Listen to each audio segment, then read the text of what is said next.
Hi guys, welcome back to another video. Today I want to answer the most asked question. Don't mind my mouth, I have a flu. The weather is changing in Qatar, I'm changing as well. Anyways, let's get that out of the way. Recently I posted a post on my community and I asked you guys to tell me what do you want me to share on my channel. It's always important to keep in mind that I should always try and share most of the things that you guys want to see. And most of you were suggesting I should talk about freelance visa in Qatar. Let me just get to check there. Yeah, so most of you are suggesting that I should talk about Qatar freelance visa. And I've been seeing this question. Okay, the question was just twice on this post, but then I've been seeing this question on my comment section and I've been trying to run away from it, but anyway, let's just address the elephant in the room. Today I'm going to take you through step by step on what is freelance visa, the advantage, is it legal, and disadvantage, and everything about freelance visa. So make sure you watch this video till the end, and if you're stopping by for the first time, please welcome and be sure to subscribe, like, share and comment. And if you're a returning subscriber, thank you so much for always coming back. So without wasting time, let's jump straight into today's video.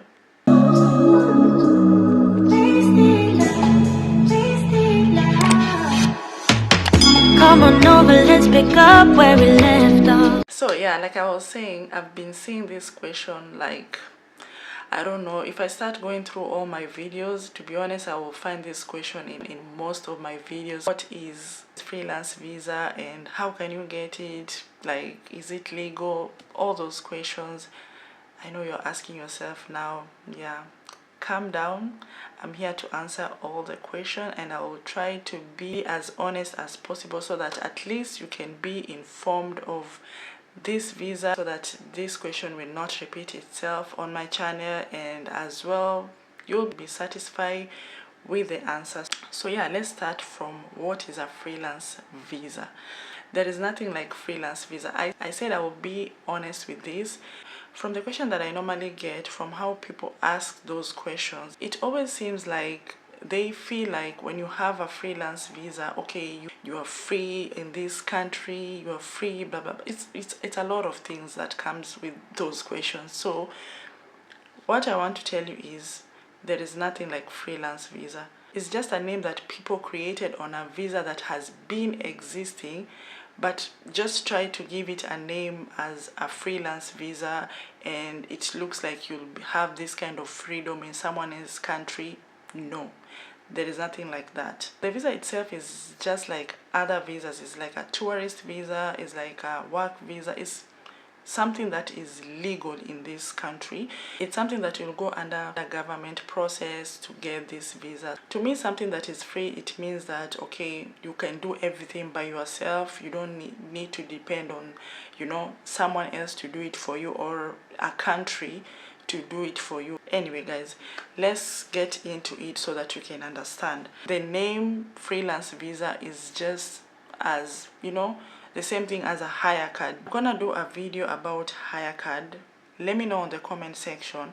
I'm going to do a video about hire card with someone who understands more about hire card. To be honest, I really don't understand more about hire card, but I will bring someone to my channel who will explain in details about hire card. So this visa is the same thing as hire card. It's just a visa that has been given a name and you cannot transfer hire card to a work visa. I've seen this question as well. You cannot come into Qatar with a hire card and then transfer it to a work visa. The hire card name is just a tourist visa, but then its process is more different to a tourist visa, but it's almost the same thing. It's the same thing with the freelance visa. It's just the name, but it's same thing as work visa. Who is eligible to get the freelance visa and how can you get the freelance visa? So anyone can get the freelance visa because it's a work visa. You'll go through the same process as everyone else is doing when they are coming to Qatar. You will follow the protocols of, going for medical, checkup, like fingerprints. You'll do everything. It's just a work visa. I don't want to mislead you, but it's just like a normal visa. I just put it that way. Anyone is eligible to get the visa. Is a work visa. You are coming here to work with that visa. Okay, and you guys, the reason I was saying the visa is just like hire card is because you're trying to shorten the process. So you see with their card is a tourist visa, but then they try to make it accessible for everyone and easy with the process and everything. If you're trying to come to work to Qatar and you cannot get a company to sponsor you, that's when you can get the freelance visa. And once you are here, you can try to find companies that are willing to, you know, hire you, and then you can transfer the visa. So how can you get the freelance visa? So you can get a freelance visa if you get a company that is willing to sponsor you to come and work in Qatar. Then that's the easiest way you can get the freelance visa. And once you're here, you can go through the process of medical and fingerprints. If you're okay, then that's when you can get a resident permit. Okay, I hope I'm trying to be as transparent as possible. So what are the costs of the freelance visa? Like I said, freelance visa is not a free visa. Is when you get a company that is willing to sponsor you to come to Qatar in case you're coming to look for a job.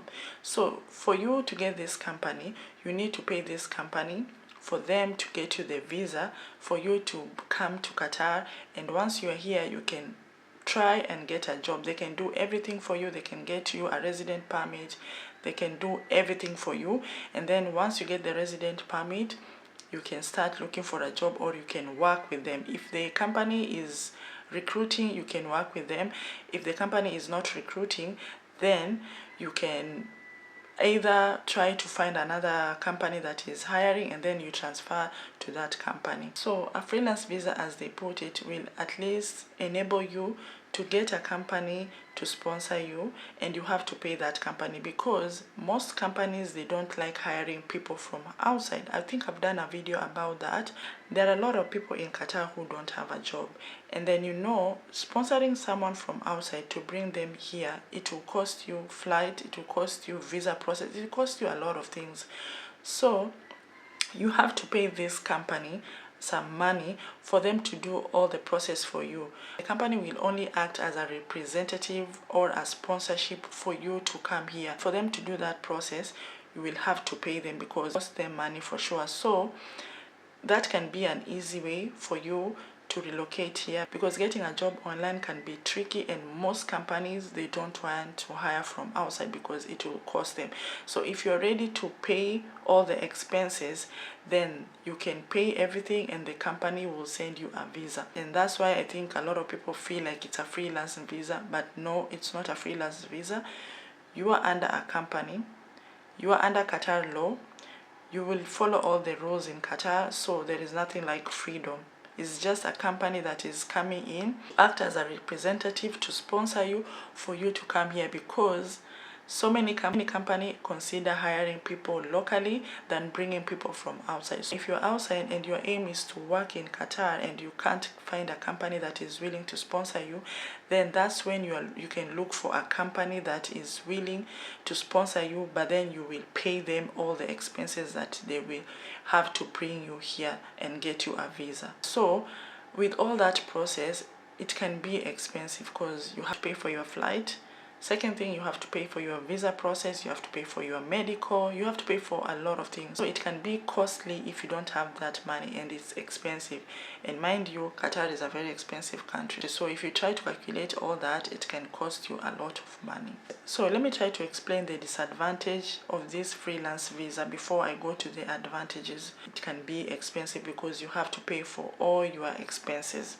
And mind you guys, you will pay for your flight. You'll pay for, if you're outside Qatar, you pay for your flight, you pay for your visa, you'll pay for your medical once you get here, medical, and for everything to be sorted, like fingerprints and all those things that everyone has to do. So that's why I'm telling you it's not free, because you're going through the government, you know, process, because this company will not be responsible for all those things. You have to pay for your accommodation where you will stay, and like I said, Qatar is very expensive, especially if you're new here. It can be expensive. You have to pay for all that, and then transport, It can be cheap if you're using a train or if you're using a bus. But if you don't have a resident permit, it will be hard for you to use this kind of transportation. So be mindful of all these expenses.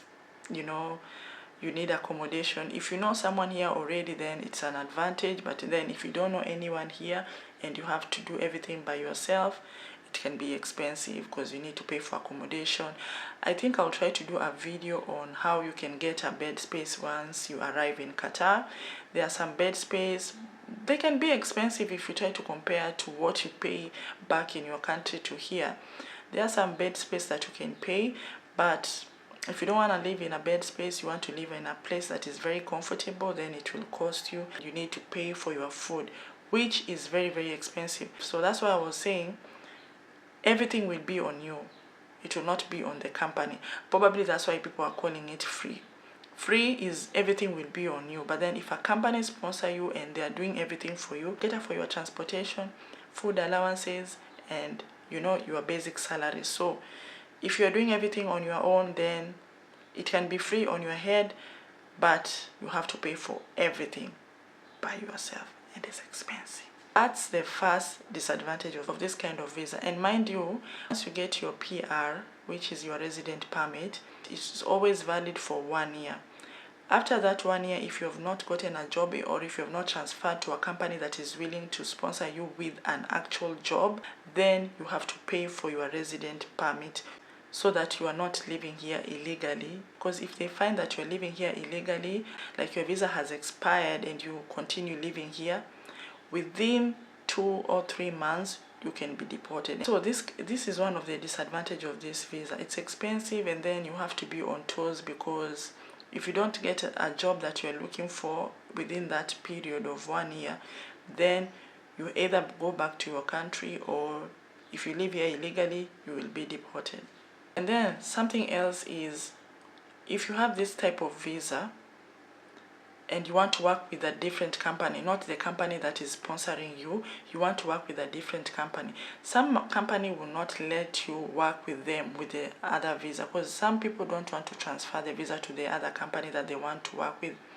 Some companies, they will not allow you to work with them under that visa. They will want you to transfer to their visa, which is an advantage because they will take a full responsibility of you from your transportation, from your food allowances, from your house allowances, and your flight ticket. So this means that when you are flying back home for a vacation, because we normally get like 40 to 45 days vacation, they will pay for your flight to go back to your country, like two-way flight, but like two-way ticket. So sometimes you will find that you want to have the same visa but then work with different company. You came here with that freelance visa, and then you get a company that is willing to sponsor you, a company that is willing to give you a job apart from your company that is sponsoring you. You can still work with that company under your visa, but then some companies will not let you work under your visa and you are working with them. They will want you to transfer to them. I don't know if I'm making sense. Anyway, I hope I'm making sense in this. But those are some of the disadvantage of, this freelance visa. Because if you work with this company and you did not transfer to them, then you will not get the benefits because you are not under them. You are just working with them, but you are not under them. So you will not get your benefits from that company. You will not get flight tickets, but you can get transportation, house allowance, and you can get food allowance, but you will not get ticket and you will not get the benefits after you finish working with them. Okay, so now let's jump to the advantage. The advantage of this visa. So this visa, like I said, some companies can allow you to work with them without transfer, and this can be beneficial because you're not stuck to this company. So if it's not a good company and you wake up one day and you don't want to work with them, you can stop working with them. But most of the time you have to sign a contract with this company. But the good thing is you are not stuck with this company. They let you work with them you sign a contract, but then you are not under their sponsorship. So some companies can be good enough to let you work with them without transferring a sponsorship, but mind you, you will not get some benefits like ticket and salary benefits at the end of your contract. And another thing is the visa can give you enough time to look for a proper job, because sometimes if you come here with a tourist visa and you're trying to get a job, which I've mentioned before, you cannot transfer a tourist visa to a work visa. And mind you, a tourist visa can allow you to stay here for maximum 90 days, which is 3 months. So if you didn't get a job, or if you didn't get a company that is willing to sponsor you within that 3 months, then you have to leave. You can't stay here illegally. But then with this other visa, it can allow you to have enough time to find a proper job, because you have 1 year. But then still you might end up not getting a job, and that's why I said that can be a disadvantage. But sometimes if you are lucky enough, if your CV is so good, if you are finding companies that are willing to hire you, then it can give you enough time to relax and find a proper job. And something else is, when people say freelance visa, from the message I've been getting, I think people have wrong information. This visa, you are still under a work visa like anyone else, because there is no one who can sponsor themselves in Qatar. You cannot be your own sponsor. You're either being sponsored by a company, or you are sponsored here with a local. So there is nothing like freedom or whatever thing. You are going to follow every law that anyone else is following in this country until you leave this country. You must always follow the rules. And if you break any rule, you can be deported, you can be kicked out of this country immediately. So it's always good to, respect the law of each country that you travel to, or each country that you travel as a tourist, or if you're there for work. You always have to respect their law and the culture. So guys, I hope I've tried to be as honest and transparent as possible. So let me try to explain it one more time. There is nothing like a freelance visa. There is nothing like freedom, like it's a visa that you can do anything. No, it's just that you can't get a job while you're outside Qatar, or probably you are here and you're trying to find a job and you don't have enough time to find a job. You can try and find a company that is willing to sponsor you, but then that company will not take the responsibility of your flight and how you will survive in this country, like food, accommodation, and transportation, and also the visa itself, because it's expensive. So when you get a company that is willing to sponsor you, but you're going to pay them, just know it will cost you a lot of money, but just know you are not living here illegally. Keep in mind that if you're coming here as a tourist and your visa runs out, you have to leave the country, and you cannot work with a tourist visa. If you're here on a tourist visa and probably you love the country and you want to work here, you can try to drop your CV while you're here to some companies. If the companies are impressed with your CV, they might consider to hire you, and that's when you will have to exit and come back with that company. The company will sponsor you. You cannot transfer hire card to work. Like you cannot transfer the hire card visa to a work visa. A work visa is a different visa. With the hire card, you cannot get a resident permit. You can stay here up to next year. That's what they said. You can stay here up to next year, March. So I don't know from March what it will happen, but you can stay here. But it can allow you to stay here up to March next year, but you cannot get a resident permit with the hire card. You need to get a company that is willing to hire you, sponsor your visa and everything, and that's when you can come back. And that company that is willing to sponsor you, that is what people are calling free visa. And the free visa, it means that the company is there, but they don't want to have the responsibility of, doing everything for you. So you'll end up doing everything by yourself. Come here. If probably the company wants to hire you, they might end up hiring you. If not, you might have to look for a company that is willing to sponsor you. You can choose to transfer to them, or you can choose to continue having your company that brought you to Qatar. Okay, anyway guys, I hope I've answered your question, and if you have more questions you can always put them on the comment section. I'll be happy to go through it and probably do a video on it.